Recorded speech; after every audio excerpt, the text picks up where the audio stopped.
คนก็บ่ค่อยหลายดอกยามเช้าๆตลาดยังบ่ตลาดหาก็เปิด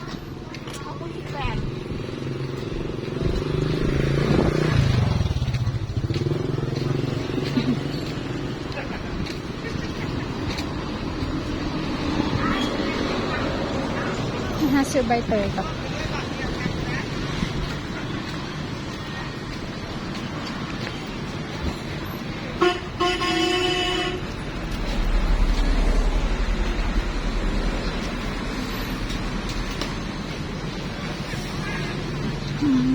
อยู่บนคลองสด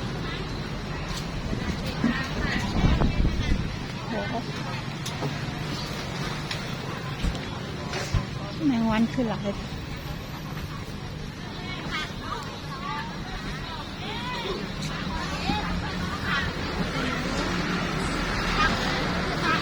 เดี๋ยวเขาไปแล้วพักผ่อนผู้เดียวเขาเนี่ยต้องไป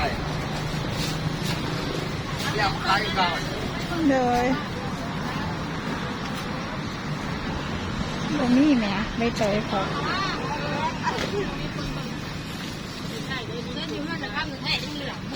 ได้ต้อนเลยเลือกอยู่แล้วจะของบริกินเลยยูเงินก็พอไม่ไหว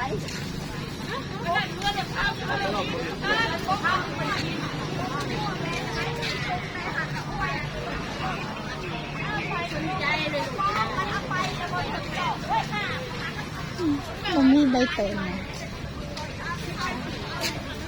ไว้ของปองซีดำหมดที่ขาย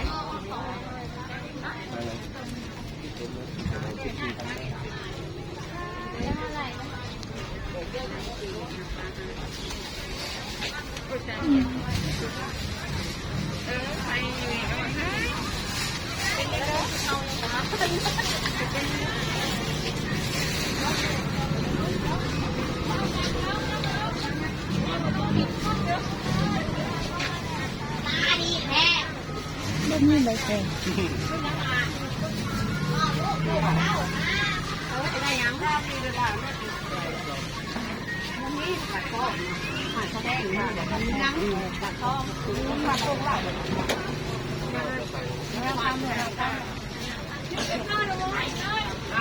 อันยังลูกก่อนอนุญาต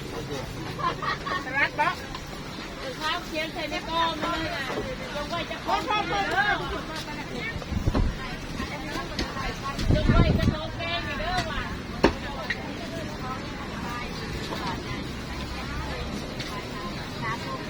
ลุงเผ็ดนะลุงไข่เผ็ดนะไม่มี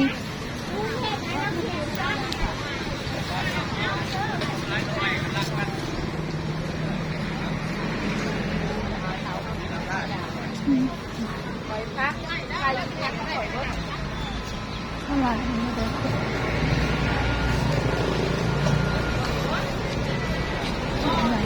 เสียค่ะ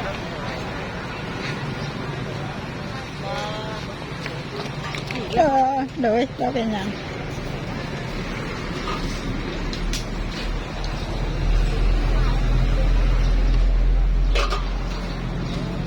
เอาถุงหนึ่งแหละเมื่อเพื่อนเดิม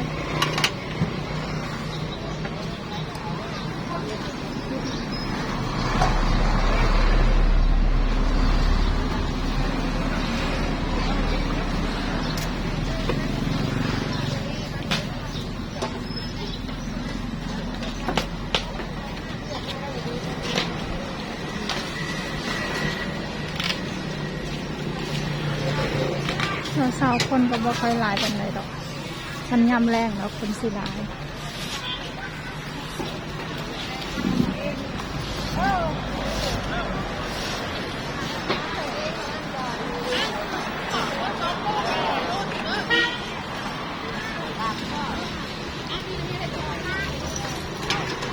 จักพันน่ะ